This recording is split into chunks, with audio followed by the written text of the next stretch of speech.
Delimitation పై దాఖలైన పిటిషన్ను supreme court కొట్టేసింది. ఏపీ తెలంగాణలో నియోజకవర్గాల పునర్విభజన కోసం దాఖలైన పిటిషన్ను సుప్రీంకోర్టు కొట్టివేసింది. ఏపీ పునర్విభజన చట్టం ప్రకారం డీలిమిటేషన్ చేయాలని సుప్రీంకోర్టులో పిటిషన్ దాఖలైంది.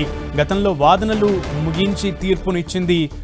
అయితే తీర్పుని రిజర్వ్ చేసింది సుప్రీంకోర్టు. సో ధర్మాసనం పిటిషన్ను కొట్టివేస్తూ ఇవాళ ఆ రిజర్వ్ చేసిన తీర్పును వెల్లడించింది. తీర్పు వెలువరించిన జస్టిస్ సూర్యకాంత్ ధర్మాసనం ఈ తీర్పును వెలువరించింది.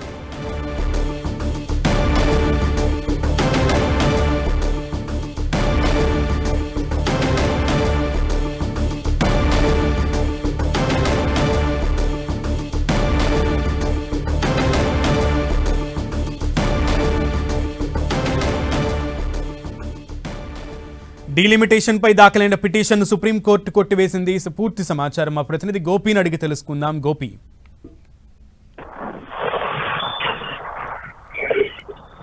నియోజకవర్గాల పునర్వ్యవస్థీకరణ జరగాలంటూ కూడా సుప్రీంకోర్టులో దాఖలైన పిటిషన్ ని కొట్టివేస్తూ ఈరోజు సుప్రీంకోర్టు ధర్మాసనం తీర్పునివ్వడం జరిగింది. ఏపీ పునర్విభజన చట్టంలో ప్రకారంగా పునర్విభజన చేయాలంటూ కూడా పలువురు సుప్రీంకోర్టులో ఆశ్రయించడం జరిగింది. ఆంధ్రప్రదేశ్ తెలంగాణలో నియోజకవర్గాల పెంపు కోసం దాఖలైన ఈ పిటిషన్ ని సుప్రీంకోర్టు కొట్టివేసింది. అయితే సుదీర్ఘ వాదనలు విన్న తర్వాత గతంలో తీర్పును సుప్రీంకోర్టు ధర్మాసనం రిజర్వ్ చేయడం జరిగింది. ప్రస్తుతం ఈ రోజు పిటిషన్ ని కొట్టివేస్తూ జస్టిస్ సూర్యకాంత్ ధర్మాసనం ఒక తీర్పు అయితే ఇవ్వడం జరిగింది. రాష్ట్ర విభజన తర్వాత అనేక పరిణామాలు చర్చిస్తున్నాయి. అందులో భాగంగానే జనాభా ప్రాతిపదికన ఇరు రాష్ట్రాలకు సంబంధించి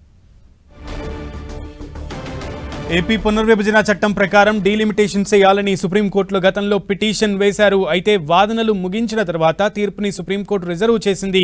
ప్రజెంట్ ఆ తీర్పు రిజర్వ్ చేసిన తీర్పును వెలువరించింది సుప్రీంకోర్టు. పిటిషన్ను కొట్టివేస్తూ ఇవాళ సుప్రీంకోర్టు తీర్పునిచ్చింది. సో ముఖ్యంగా డీలిమిటేషన్కి సంబంధించి ఆంధ్ర తెలంగాణ సంబంధించి ఈ పిటిషన్లు అయితే దాఖలయ్యాయి. అయితే జస్టిస్ సూర్యకాంత్ ధర్మాసనం దీనికి సంబంధించి ఈ తీర్పుని ఇచ్చింది ఇవాళ.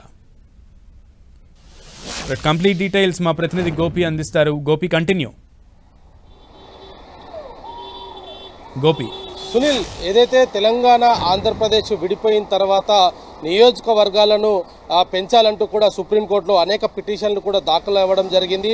నియోజకవర్గ పునర్వ్యవస్థీకరణ జరగాలంటూ కూడా సుప్రీంకోర్టులో పిటిషన్ అయింది. అయితే దీనిపైన సుదీర్ఘ వాదనలు విన్న ధర్మాసనం ఈరోజు ఆ పిటిషన్ని కూడా కొట్టివేస్తూ తీర్పునియడం జరిగింది. అయితే విభజన చట్టంలో పొందుపరిచిన అంశాలనే అడిగినట్టుగా కూడా ఆ పిటిషన్ తరపు న్యాయవాదులు సుప్రీంకోర్టుకు విన్నవించడం జరిగింది. అయితే ఇటు ఆ సుప్రీంకోర్టు ఇటు పిటిషనర్ తరపున వాదనలు విన్న తర్వాత కూడా నిన్న గతంలో జరిగిన ఈ యొక్క పిటిషన్ పైన వాదనలు విన్న తర్వాత తీర్పును రిజర్వ్ చేయడం జరిగింది. నేడు ఏదైతే ఆ జడ్జిమెంట్ ఇచ్చే క్రమంలో ఈ పిటిషన్ కొట్టివేస్తున్నట్టుగా కూడా జస్టిస్ సూర్యకాంత్ ధర్మాసనం అయితే ఈ పిటిషన్ కొట్టివేస్తున్నట్టు చెప్పడం జరిగింది. అయితే రాష్ట్రం విడిపోయిన తర్వాత నియోజకవర్గాల పెంపు, జనాభా ప్రాతిపదికన ఇతర అంశాలను దీంట్లో పొందుపరచడం జరిగింది. నియోజకవర్గాల పెంపు జరిగితే పరిపాలనా సౌలభ్యం పెరుగుతుంది అంటూ కూడా చెప్పిన నేపథ్యంలో ఈ యొక్క పునర్వ్యవస్థీకరణ జరగాలి అంటూ కూడా పిటిషన్లు దాఖలవడం జరిగింది. వీటన్నిటిపైన కూడా ఈ పిటిషన్ని కొట్టివేశారు. మరి ఇప్పటికే ఇటు తెలంగాణ